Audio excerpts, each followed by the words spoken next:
Hello friends, नमस्कार। स्वागत है आपका गवर्नमेंट एग्जाम प्रिपरेशन चैनल में। हम लोग विज्ञान की क्लास आज पढ़ने वाले हैं, जो क्लास संख्या 4 है। डीएलएड के लिए है और पूरा पेपर पैटर्न पे होगा। प्रीवियस ईयर क्वेश्चन भी होंगे इसमें, ठीक है। पूरा ढंग से समझेंगे, सेकेंड सेमेस्टर के लिए है। चलिए देखिए, एमसीक्यू जो है लगभग हम लोग ख़त्म कर चुके हैं। वहाँ से आपके मैक्सिमम क्वेश्चन जो है फंसने के चांस बनते हैं, और नहीं फंसेंगे तो बहुत ज़्यादा आइडिया आपका डेवलप हो जाएगा। मतलब ज्ञान तो बढ़ना ही बढ़ना है, ठीक है। चलिए, अब जो है आज के जो हमारा सेशन है उसमें हम लोग अति लघु और लघुत्तरीय प्रश्न पे बात करेंगे। 2 सेशन में खत्म हो जाएगा आज का सेशन, और एक और सेशन और लेंगे इसके लिए, ठीक है।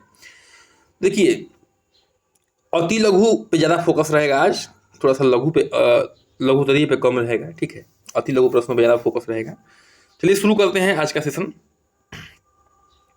मिट्टी पलट हल किस प्रकार की कूड़ा काटता है, ठीक है। मिट्टी पलट जो हल होता है वह किस प्रकार कूड़ा काटता है? तो आयताकार शेप में कूड़ा को काटता है। लिख सकते हैं इसे कि मिट्टी पलट हल जो है आयताकार शेप में आयताकार कूड़ा को काटता है। आगे बढ़ते हैं। ईंधन को परिभाषित कीजिए, ठीक है। क्या है? ईंधन को परिभाषित कीजिए। ईंधन क्या होता है, ठीक है। तो जिन पदार्थों को जलाकर ऊष्मा ऊर्जा उत्पन्न की जा सकती है उन्हें ईंधन कहते हैं। जिन पदार्थों को जलाकर ऊष्मा ऊर्जा, ठीक है, उत्पन्न की जा सकती है, यानी कि अंग्रेजी में कहें तो हीट एनर्जी, ठीक है, जिससे हमको हीट एनर्जी मिल सकती है, उसको क्या कहते हैं? ईंधन कहते हैं, ठीक है। ईंधन जो है ठोस हो सकता है, तरल यानी कि लिक्विड हो सकता है, गैस हो सकता है, ठीक है। तीनों अवस्थाओं में उपलब्ध हैं। जैसे देखिए, कोयला क्या है? ठोस है। लकड़ी क्या है? ठोस है। कोक क्या है? ठोस है। और चारकोल भी ठोस है, ठीक है। ये ठोस ईंधन है, यानी कि सॉलिड ईंधन है, ठीक है, सॉलिड है। और पेट्रोल, डीजल तथा केरोसिन तरल ईंधन है, यानी कि लिक्विड है, ठीक है।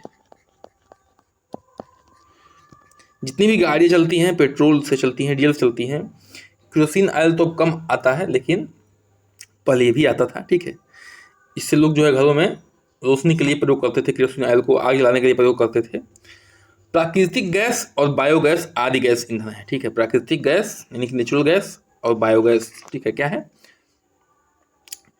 ये गैस वाले ईंधन है। आगे बढ़ते हैं, प्रश्न संख्या 3 पे आते हैं, ठीक है।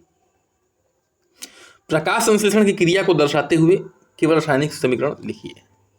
प्रकाश संश्लेषण क्रिया को दर्शाने के लिए केवल रासायनिक समीकरण लिखिए। देखिए, तो जब 1 नंबर प्रश्न में आएगा तो ये आपका जो है समीकरण लिख देंगे तो भी काम चल जाएगा, लेकिन जब 2 नंबर में आएगा थोड़ा सा आपको एक्स्ट्रा भी लिखना पड़ेगा। प्रकाश संश्लेषण वह क्रिया है जिसमें प्रकाश ऊर्जा रासायनिक ऊर्जा में बदल जाती है, ठीक है। प्रकाश ऊर्जा जो है किसमें बदल जाती है? रासायनिक ऊर्जा में बदल जाता है। देखिए, मान लीजिए कि ये पेड़ है और ये पेड़ की पत्ती है, ठीक है। इस पे सनलाइट जब पड़ता है, ठीक है, ये सन की लाइट आती है, इस पर ये सन है। और जो वातावरण में मौजूद होता है कार्बन डाइऑक्साइड, नीचे से जड़ों से मिलता है पौधे को वाटर, और यहाँ पे मौजूद होना चाहिए प्रकाश, किसका? सूर्य का। और एक और चीज़ मौजूद होना चाहिए, क्या होना चाहिए? क्लोरोफिल, जिसके कारण जो है पत्तियाँ हरी होती हैं, हरित वर्ण होता है ये मौजूद होना चाहिए। तभी जो है ये रिएक्शन हो पाएगा, जिसमें क्या बनेगा? ग्लूकोज बनेगा। क्या बनेगा? यहाँ बनेगा ग्लूकोज, और ये O2 क्या है? ऑक्सीजन है, ठीक है। तो प्रकाश की ऊर्जा का इस्तेमाल करके कार्बन डाइऑक्साइड और पानी से शर्करा जैसे कार्बोहाइड्रेट संश्लेषण होता है, ठीक है। देखिए, इसको मैं थोड़ा ढंग से लिख लेते हैं। थोड़ा सा समीकरण इसको ऐसे लिखा जाता है, 6CO2 नीचे रहेगा 2 प्लस 6H2O, यानी कि ये पानी है, प्लस C, ये बनेगा, क्या बनेगा? इसको C6H12O6 प्लस 6O2, यानी कि ऑक्सीजन। तो ये बनेगा और इसको जो है इसी तरीके से लिखना है जैसे मैं लिखा हूँ ये नीचे वाला, ठीक है। इस तरह से आपको एग्जाम में लिखना है और यहाँ पे प्रकाश लिख देना है, सूर्य का प्रकाश और क्लोरोफिल, ठीक है।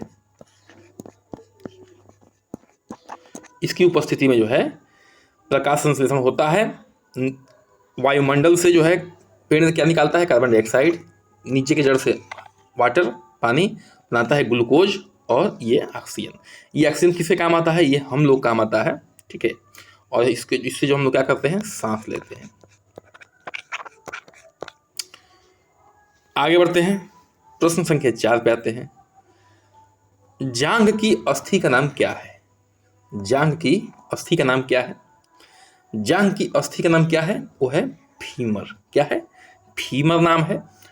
फीमर मानव जांघ के भीतर स्थित एक हड्डी है।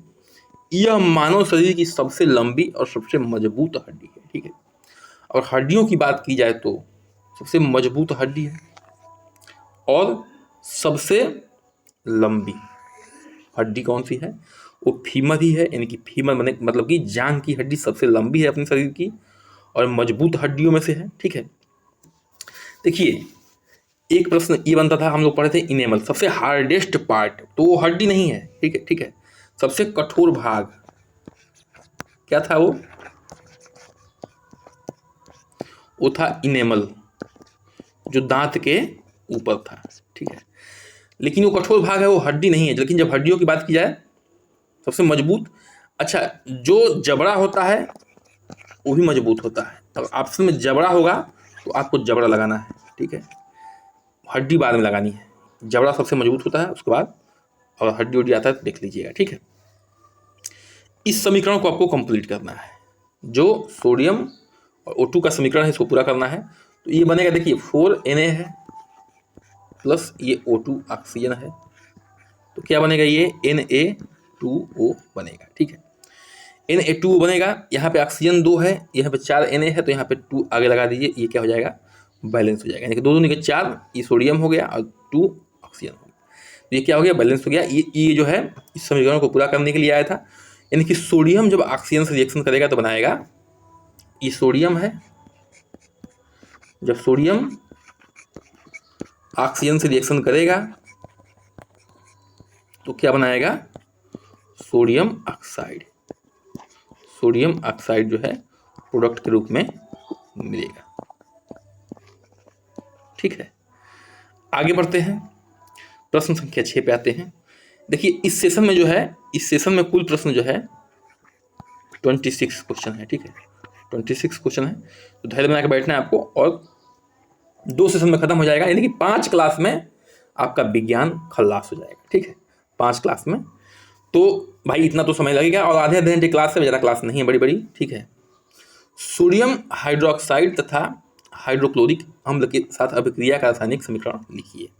सोडियम हाइड्रोक्साइड, ठीक है, और हाइड्रोक्लोरिक एसिड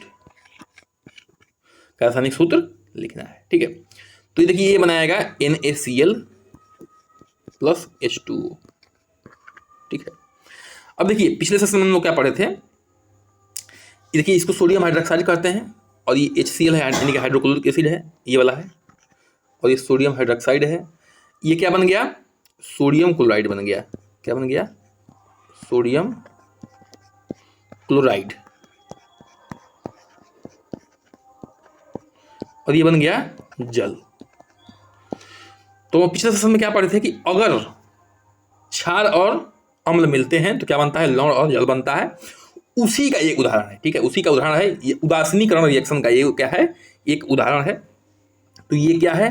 क्षार है। ये क्षार क्यों है? क्योंकि यह OH आयन दे रहा है। क्या दे रहा है? OH आयन दे रहा है। और ये क्या है? अम्ल है। अम्ल क्यों है? क्योंकि जो है यह जब रिएक्शन करेगा तो H आयन देगा। क्या देगा? H आयन देगा, और ये OH आयन देगा। OH माइनस होता है, H प्लस होता है, ठीक है। और ये क्या बन रहा है? NaCl क्या बन रहा है? लवण है। ये क्या है? NaCl क्या है? एक लवण है, और ये प्लस में ये जो जल बन रहा है वो, ठीक है। तो ये उदासीनीकरण रिएक्शन का क्या हो गया?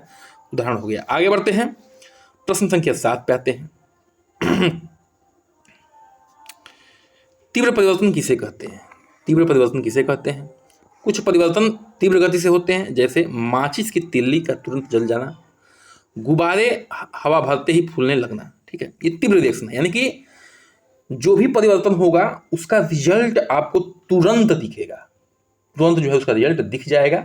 उसे क्या कहते हैं? तीव्र परिवर्तन कहते हैं। जैसे गुब्बारे में हवा भरते हैं तुरंत फूलते हुए दिखता है, माचिस को जलाते हैं तुरंत जो है जलता हुआ दिखता है आपको। ठीक है, ऐसे परिवर्तन जिन्हें पूर्ण होने में घंटों, दिन रात, महीने या वर्ष लग जाते हैं, वो क्या होते हैं? मंद परिवर्तन कहते हैं।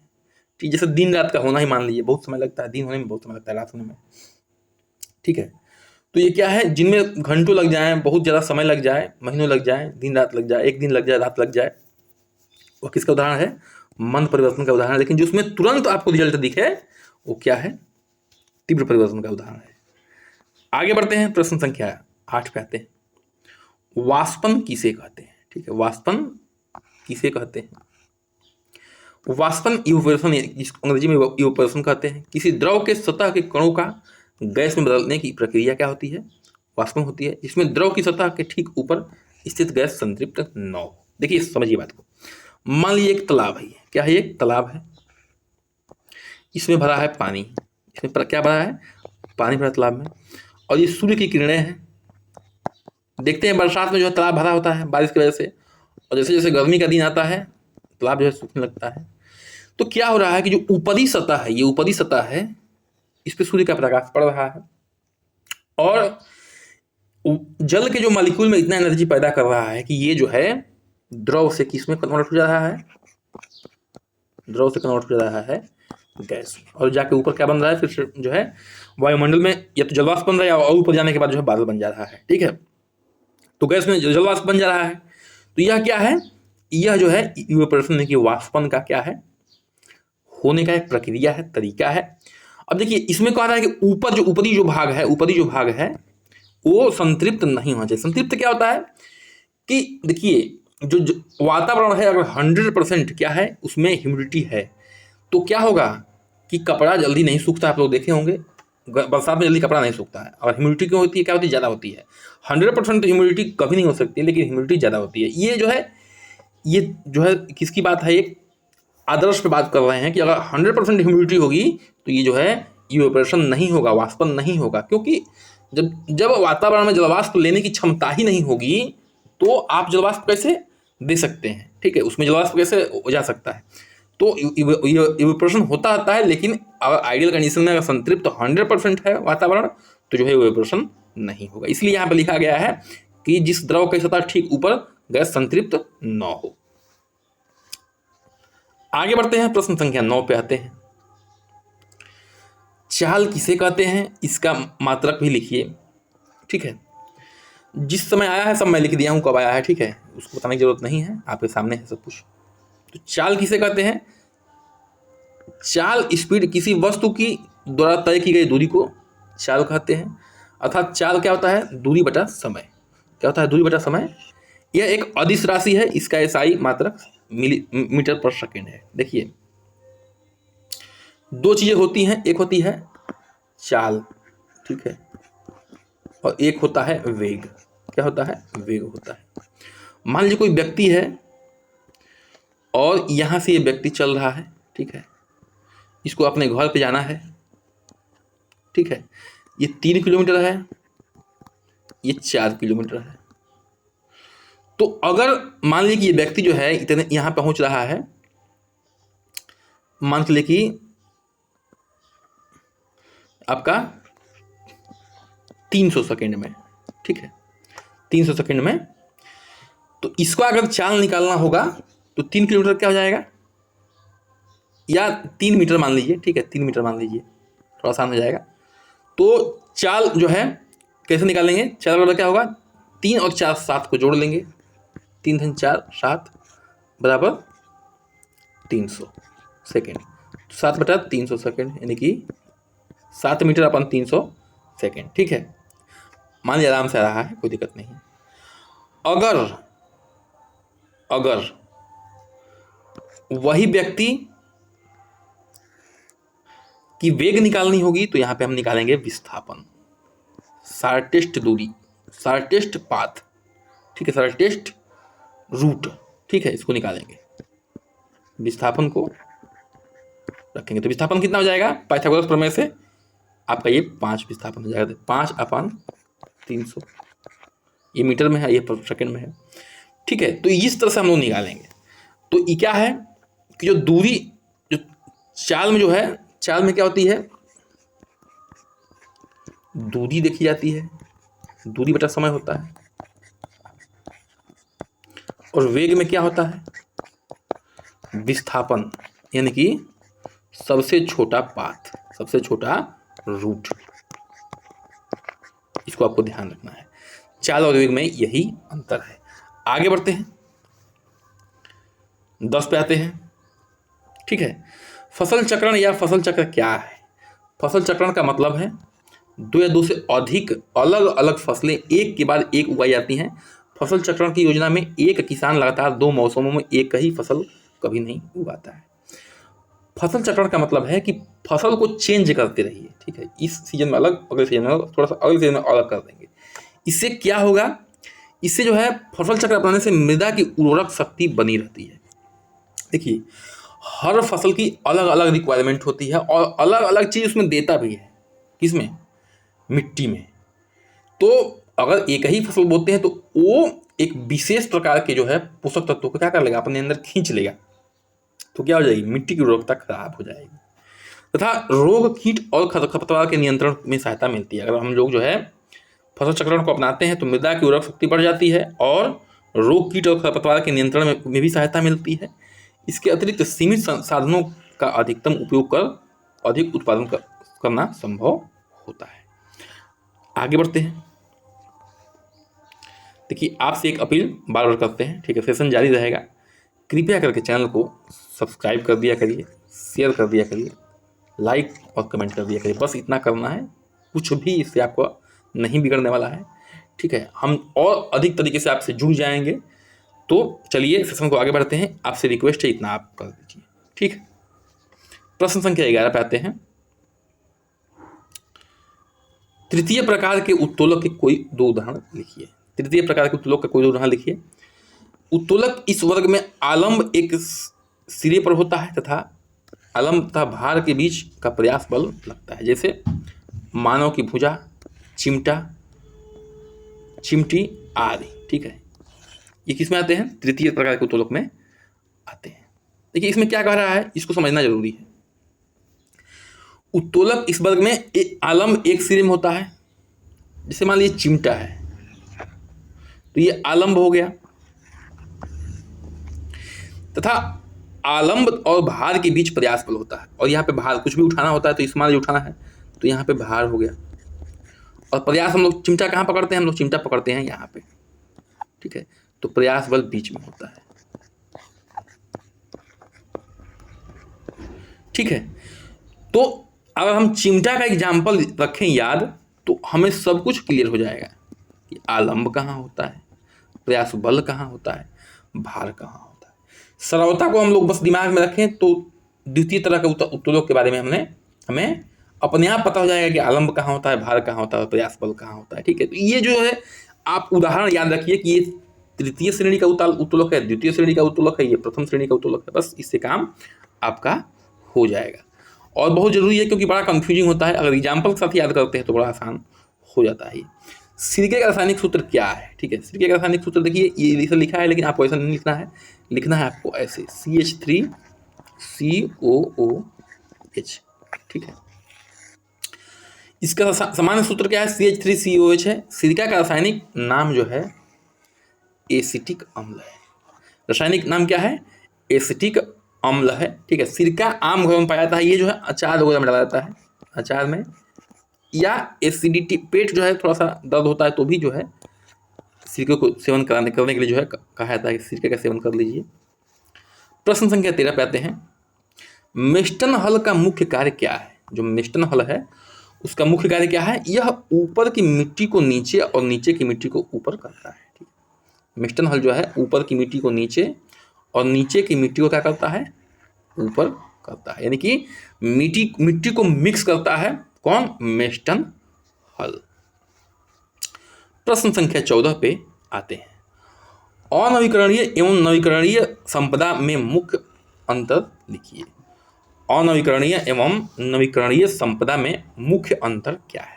तो पहले हम लोग नवीकरणीय संपदा को देख लेते हैं, यानी कि नॉन रिन्यूएबल सोर्स को देख लेते हैं। वे संसाधन हैं जिनके भंडार में प्राकृतिक प्रक्रियाओं द्वारा पुनर्स्थापन नहीं होता रहता है, यानी कि एक बार ये जो खत्म हो गए, एक बार खत्म हो गए तो इनको बनने में करोड़ों साल लगते हैं, क्योंकि ये करोड़ों साल पहले समय लेके बने हुए हैं और खत्म हो गए तो इतना समय लेके फिर से बनेंगे। ठीक है, यह संसाधन मानवीय क्रियाओं के द्वारा समाप्त हो जाता है तथा पुनः निर्माण होने में करोड़ों वर्ष का अवधि लेते हैं, जैसे कोयला हो गया, पेट्रोलियम हो गया तथा प्राकृतिक गैस हो गया। ये सब क्या है, ये सब अनवीकरणीय स्रोत हैं। ठीक है, अनवीकरणीय जो है ईंधन के स्रोत हैं, अनवीकरणीय संपदा है। ठीक है, इनका जो है बनना बहुत जल्दी आसान नहीं है, तो इसलिए जो है इनको जो है हिसाब से खर्च करना चाहिए, अपने आने वाली अगली पीढ़ी को ध्यान में रखते हुए खर्च करना चाहिए। अब जो है नवीकरणीय संसाधन पे हम लोग आते हैं। ठीक है, नवीकरणीय संसाधन क्या होता है? वे संसाधन जिन्हें एक बार उपयोग करने के बाद फिर से पुनः स्थापित किया जा सके, पुनः उपयोग में लाया जा सके, इन्हें नव्य संसाधन भी कहते हैं। ठीक है, नवीकरणीय संसाधन क्या कहते हैं? नव्य यानी कि नए तरीके के संसाधन कहते हैं। जैसे देखिए सौर ऊर्जा आप कितना भी खर्च करिए, सौर ऊर्जा जो है आपको मिलता रहेगा। पवन ऊर्जा, पवन हवा हमेशा चलती रहेगी। वन काट के यूज करिए, लेकिन वन लगाइए भी, ध्यान रखिए, वन लगाइए भी, नहीं तो क्या होगा, अगर आप 5 पेड़ काटते हैं तो कम से कम 10 से 15 पेड़ लगाइए, और कोशिश करिए कि जब पेड़ तैयार हो जाए तब अगले पेड़ को काटिए। नहीं ऐसे आप जो है क्या हो सकता है अगले पेड़ जो है तैयार ही ना हो, तो पेड़ जब तैयार हो तभी अगले पेड़ों को जो है ध्यान लगाइए। तो ये सब क्या है, नवीकरणीय संसाधन के क्या है, उदाहरण है। आगे बढ़ते हैं, प्रश्न संख्या 15 पे आते हैं। ठीक है, किस पे आते हैं? प्रश्न संख्या 15 पे आते हैं।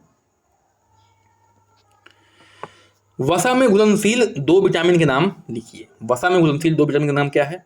देखिए विटामिन वसा में घुलनशील कौन कौन से हैं? विटामिन ए, डी, ई के। एक मैं आपको क्या बताया था, ट्रिक बताया था। ठीक है, ट्रिक क्या था वो? ट्रिक था बर्फ कूल और पानी में घुल। देखिए बर्फ जो है ठंडा होता है, कूल होता है, और बर्फ को पानी डालेंगे तो पानी में घुल भी जाएगा। ठीक है, तो बी से क्या हो गया, बर्फ हो गया, बी से यानी बी से बर्फ, तो विटामिन बी और विटामिन सी, विटामिन बी और विटामिन सी क्या होता है, पानी में घुलनशील होता है। क्या होता है? पानी में घुलनशील होता है। लेकिन जो ए, डी, ई के होता है, ये किसमें होता है? ये वसा में घुलनशील होता है। किसमें? वसा में घुलनशील होता है। तो इसको याद रखना है, बी और सी को याद रखना है, बाकी ए, डी, ई के को जो है नहीं याद रखना है। आगे बढ़ते हैं, प्रश्न संख्या 16 पे आते हैं। ठीक है, प्रश्न संख्या 16 पे आते हैं। टीकाकरण क्या है लिखिए। टीकाकरण जो है क्या है, इसको लिखना है आपको।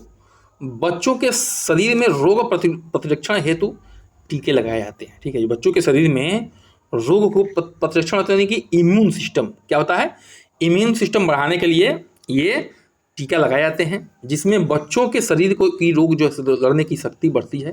ठीक है, बच्चों के शरीर के जो है रोग से लड़ने की क्या बढ़ती है, शक्ति क्षमता बढ़ जाती है। टीकाकरण के से बच्चों में कई संक्रामक बीमारियों की रोकथाम होती है तथा समुदाय के स्वास्थ्य के स्तर में सुधार होता है। ठीक है, देखिए टीकाकरण जो है, जैसे आप लोग देखे होंगे पोलियो का टीका। देखिए पोलियो का टीका ओरल यानी कि मुंह में दिया जाता है। फिर पोलियो हो गया मान लीजिए, ठीक है, बीसीजी का हो गया। ठीक है, बीसीजी का टीका लगता है, डीपीटी का टीका लगता है। ठीक है, बहुत सारे ऐसे बीमारियां हैं जो बच्चों को दी जाती है, टीके हैं जो बच्चों को दी जाती है। तो ये टीके क्या कर रहे हैं, बच्चों को रोगों से लड़ने में, चाहे टीबी हो गया, डिप्थीरिया हो गया, काली खांसी हो गया, टिटनेस हो गया, पोलियो हो गया, इनसे लड़ने में सहायता करते हैं। और जो एक बार टीका लग जाता है जो बच्चों को रोग होने की जो है चांस बहुत ही ज़्यादा कम हो जाते हैं। तो ये जो है इम्यून सिस्टम को बढ़ाता है टीकाकरण। ठीक है, और ये जो है सरकार की बहुत सारी योजनाएं आती हैं जिसमें टीकाकरण होता रहता है। प्रश्न संख्या 17 पे आते हैं। सरल मशीन कितने प्रकार के होते हैं लिखिए। सरल मशीन जो है कितने प्रकार की होती है, इसको सरल कितने प्रकार की होती है इसको लिखना है। तो ये सरल मशीन या तो बल की दिशा को बदल देते हैं या प्रयुक्त बल को बढ़ा देते हैं। देखिए मशीनें क्या करती हैं, मशीनें हमारे कार्य को आसान करती हैं, ठीक है। तो आसान कैसे करती हैं, जो बल की दिशा है उसको बदल देती हैं या प्रयुक्त बल की जो है, जो कहते हैं डेंसिटी या उसकी क्षमता को और बढ़ा देती हैं, ठीक है। सरल मशीनें विभिन्न प्रकार की हैं, जैसे लीवर हो गया, घिरनी हो गया, नट हो गया, तल हो गया, पेंच हो गया, पन्नी हो गया। ये सब क्या है, सरल मशीनें, जैसे लीवर हो गया, घिरनी, नट, तल, पेंच और फन्नी, ये सब क्या है, सरल मशीनें हैं।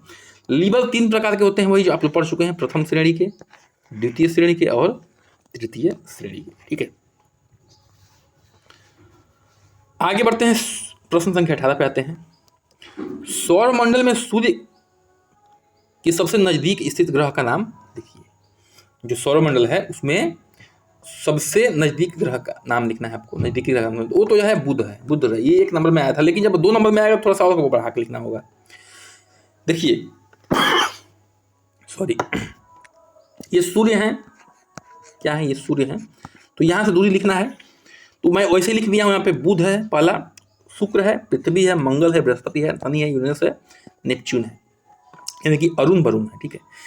ये क्या है, ये जो है 8 ग्रह हैं। कितने टोटल ग्रह हैं, 8 ग्रह हैं। देखिए जब 2 नंबर का प्रश्न आए, ठीक है, 2 नंबर का जब प्रश्न आए तो इसमें आपको जो जितनी भी जानकारी डिटेल है सब कुछ लिख दीजिए, कम से कम 1 पेज में लिखिए 2 नंबर, और 1 नंबर आए तो आधा पेज लिखिए, ऐसा होता है, ठीक है। हम लोग किए थे तो ऐसे ही करते थे और अच्छे नंबर आए थे, तो ऐसे आपको करना है, ठीक है। और कोशिश करिए कि शुरू में जो पूछ रहा है उसको लिख दीजिए शुरू में ही, उसके बाद जो उसके बारे में आता है सब कुछ, लेकिन कोशिश करिए सही से लिखें, गलत ना लिखें, ठीक है। आगे बढ़ते हैं, प्रश्न संख्या 19 पे आते हैं। मानव खोपड़ी में उपस्थित कुल हड्डियों की संख्या कितनी है। जो मानव खोपड़ी है उसमें उपस्थित कुल हड्डियों की संख्या कितनी है, 29 हड्डियां। कितनी हड्डियां हैं, 29 हड्डियां हैं मानव खोपड़ी में।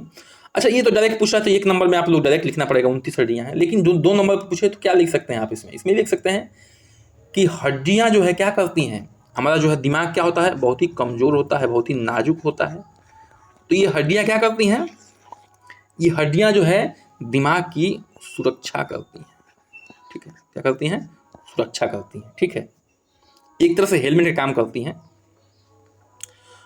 प्रश्न संख्या 20 पे आते हैं। किसी एक अम्ल और एक क्षार का रासायनिक सूत्र लिखना है आपको, 1 नंबर वाला प्रश्न है ये, ठीक है। किसी एक अम्ल एक क्षार का प्रश्न लिखना है आपको, रासायनिक सूत्र। तो अम्ल में देखिए, अम्ल में याद कर लीजिए, HCl है यानी कि हाइड्रोक्लोरिक एसिड है, H2SO4 है यानी कि सल्फ्यूरिक अम्ल है, HNO3 है यानी कि नाइट्रिक एसिड है।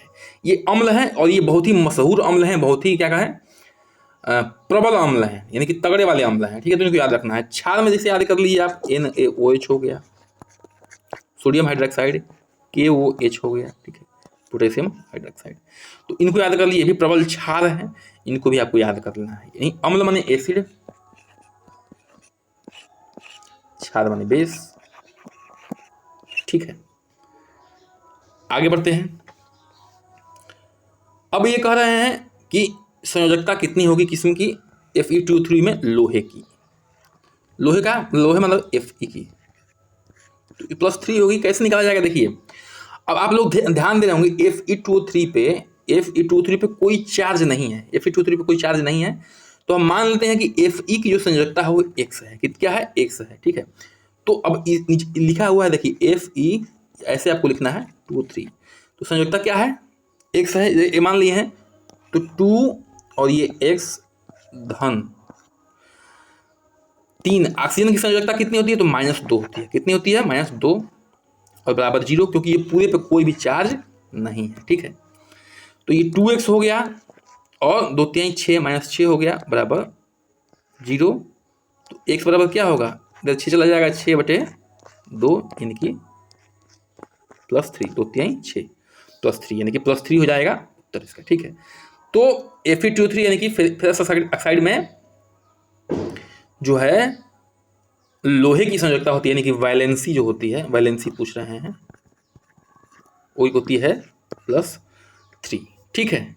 आगे बढ़ते हैं, प्रश्न संख्या 22 पे आते हैं। ऊर्जा के संचरण की किस विधि द्वारा जल का गर्म होता है, ठीक है। देखिए जो ठोस होता है वो तो कंडक्शन से होता है। कंडक्शन मतलब कि जैसे मान लीजिए कि ठोस है, मान लीजिए लोहे की राड है, लोहे की राड है, अगर यहाँ पे जो है हम लोग मोमबत्ती जला रहे हैं, ये मोमबत्ती जला रहे हैं, ठीक है, तो क्या होगा, ये इसके अणु इतने कंडेंस है कि इसके अणु जो हिलते नहीं है, ये जो है एक दूसरे पे क्या करते हैं, हीट को ट्रांसफर करते हैं, और धीरे धीरे क्या होता है, ये गर्म होते होते हमारे हाथों तक आता है। मान लीजिए हमारा हाथ यहाँ पे है, हमने इसको पकड़ा हुआ है, ये हाथ हमारा हाथ है, ठीक है, हमारा हाथ है, लेकिन जो है द्रव में ऐसा नहीं होता है। द्रव में क्या होता है, संवहन होता है। द्रव में क्या होता है, संवहन होता है। जैसे देखिए ये क्या है, ये बर्तन है, और यहाँ पे क्या है, मान लीजिए कि आपने आग जला रखी है, ये आग जला के रखी है, ठीक है, तो देखिए क्या होगा, जब निचला जो अणु होगा, निचला अणु होगा, वो क्या होगा, गर्म होगा, तो गर्म होगा तो क्या होगा, ये ठंडा होगा, ठंडा होगा तो क्या जाएगा, ऊपर जाएगा, और जो ऊपर का भारी वाला अणु है वो क्या आएगा, वहाँ नीचे आएगा। तो अब ये गर्म होगा तो फिर ये ऊपर जाएगा, और ऊपर वाला जो ठंडा होगा नीचे आएगा। इस तरह करते करते जो है क्या होता है, संवहन विधि से ऊपर, मतलब कि ऊपर पूरा फ्लो बनता है, एक जो है सर्कुलेशन होता है, और इस तरह से जो है जो द्रव होता है वो क्या होता है, द्रव। ये तो ठोस की बात हो रही थी, यहाँ पे जो द्रव होता है यहाँ पे वो क्या होता है, गर्म हो जाता है, ठीक है, क्या होता है, गर्म हो जाता है, ठीक है। तो हम लोग ठोस में कैसे हीट प्रवाह करता है, द्रव में कैसे हीट प्रवाह करता है, हम लोग जान चुके हैं। आगे बढ़ते हैं, प्रश्न संख्या 23 पे आते हैं। यांत्रिक ऊर्जा कितने प्रकार के होते हैं, यांत्रिक ऊर्जा कितने प्रकार के होते हैं, तो यांत्रिक ऊर्जा देखिए दो प्रकार के होते हैं। पहला क्या है, गतिज ऊर्जा, दूसरा क्या है, स्थितिज ऊर्जा। गतिज ऊर्जा किस कैसे होता है, इसको हम लोग तो दूसरी तीसरी बार पढ़ रहे हैं इस सेशन में। गतिज ऊर्जा जो होता है वो गति के कारण जो ऊर्जा प्राप्त होती है उसे क्या कहते हैं, गतिज ऊर्जा। गतिज ऊर्जा जो है गति के कारण ऊर्जा मिलती है। जैसे इसका सूत्र क्या होता है गतिज ऊर्जा का, इसका सूत्र होता है 12mv²। m क्या है, मास है यानी कि भार है, और v क्या है, यह है वेग यानी कि वेलोसिटी, ठीक है। तो 12mv² होता है यांत्रिक ऊर्जा, यानी दो प्रकार के होते हैं, गतिज ऊर्जा, तो गतिज ऊर्जा के बारे में जान लिए। और स्थितिज ऊर्जा क्या होती है, ये अपनी स्थिति की वजह से जो है ऊर्जा उत्पन्न करती है, यानी कि ऊंचाई पे होगी। जैसे कि कोई टंकी है, वो पानी की टंकी को ऊपर क्यों रखा जाता है, इसलिए रखा जाता है कि जो इसकी स्थितिज ऊर्जा क्या होगी, अच्छी होगी। स्थितिज ऊर्जा का सूत्र क्या होता है, mgh, मास, ग्रेविटेशनल एक्सीलरेशन, और ये हाइट, इसमें ये हाइट। जब ये पानी नीचे आएगा तो ये क्या बनेगा, इस गतिज ऊर्जा में कन्वर्ट होगा, और हमारे घरों में जो है दूर दूर तक पानी चला जाएगा। इसलिए जो है इसकी हाइट को मेंटेन करते हैं, ठीक है, टंकी की जो हाइट होती है उसको मेंटेन करते हैं। तो स्थितिज ऊर्जा जो है अपने हाइट की वजह से जो है ऊर्जा को मतलब कि देता है, बढ़ाता है। आगे बढ़ते हैं, प्रश्न संख्या 24 पे आते हैं। मरस्मस रोग किसकी कमी के कारण होता है, ठीक है। देखिए मरस्मस रोग जो होता है वो विटामिन डी के कमी के कारण होता है। किसके कमी के कारण, विटामिन डी के कारण। लेकिन यही एक कारण नहीं है, मरस्मस ज़्यादातर सभी महत्वपूर्ण पोषक तत्व जैसे कार्बोहाइड्रेट हो गया, प्रोटीन हो गया, लिपिड के गंभीर कमी के कारण होता है। यह 6 महीने से 3 साल के बच्चे के बीच, 6 महीने से 3 साल के बीच बच्चे के बीच जो है में ज़्यादा देखा जाता है। लक्षण क्या होता है, दीर्घकालिक अतिसार हो जाता है, इसमें बौनापन या अवरुद्ध वृद्धि, यानी कि बौनापन आता है, वृद्धि में रुकावट आती है, ठीक है, तो इसको क्या कहते हैं, मरस्मस रोग कहते हैं। बच्चे बहुत कमजोर दिखते हैं, ठीक है। अगर कोई विटामिन पूछे तो विटामिन डी आपको लिखना है वहाँ पे। देखिए कास्टिक सोडा और खाने वाला सोडा का रासायनिक सूत्र लिखना है। तो रासायनिक सूत्र तो आपको डायरेक्ट लिख देना है, लेकिन अगर 2 नंबर में आता है तो इसको थोड़ा सा बढ़ा के आप लोग को लिखना पड़ेगा। सोडियम हाइड्रोक्साइड एक उच्च कोटि का क्षार है जिसका रासायनिक सूत्र जो है, सोडियम हाइड्रोक्साइड का सूत्र ये है। इसे दाहक सोडा यानी कि कास्टिक सोडा भी कहते हैं। क्या कहते हैं, कास्टिक सोडा भी कहते हैं। खाने वाला सोडा जो है बेकिंग सोडा के नाम से प्रसिद्ध है। क्या है, बेकिंग सोडा के नाम से प्रसिद्ध है। आईयूपीएसी नाम क्या है, मतलब केमिकल नाम क्या है, सोडियम हाइड्रोजन कार्बोनेट। क्या है, सोडियम हाइड्रोजन कार्बोनेट है खाने वाला सोडियम का सूत्र। देखिए सोडियम बाई कार्बोनेट एक सफेद क्रिस्टलीय पदार्थ है। देखिए ये खाने वाला सोडा का सूत्र है। इसको जो है सोडियम बाई कार्बोनेट भी कहते हैं और सोडियम हाइड्रोजन कार्बोनेट भी कहते हैं। कंफ्यूज नहीं होना है, दोनों एक ही है। सोडियम बाई कार्बोनेट, जहाँ पे खाली एच होता है वहाँ बाई भी लगा देते हैं। या सोडियम हाइड्रोजन कार्बोनेट, दोनों क्या है, एक ही है, कंफ्यूज नहीं होना है। और कास्टिक सोडा तो आप लोग देख ही चुके हैं, कास्टिक सोडा का सूत्र क्या है, NaOH, सोडियम हाइड्रोक्साइड। ठीक है, आगे बढ़ते हैं, प्रश्न संख्या 26 पे आते हैं और आज के अंतिम प्रश्न पे आते हैं। किसी एक कीटनाशक पदार्थ का नाम लिखिए।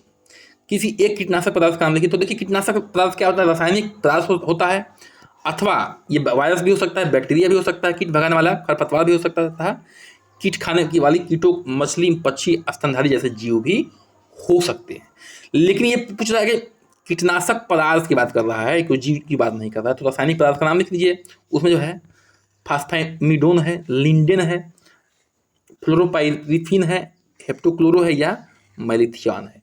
इतने सारे हैं, आप जो है कोई भी याद कर लीजिए कीटनाशक दवाओं का नाम और इसको जो है डायरेक्ट एग्जाम में आपको लिख देना है। ठीक है, तो आशा है कि ये सेशन आपको बहुत ही अच्छा लगा होगा। जितनी मेहनत से हम पढ़े हैं, बनाए हैं इस चीज़ को, कंटेंट को, आप भी उतनी मेहनत से पढ़े होंगे। चैनल को बिल्कुल सब्सक्राइब कर दीजिए, लाइक करिए, शेयर करिए, कमेंट करिए, बन रहिए हमारे साथ। नमस्कार, जय हिंद।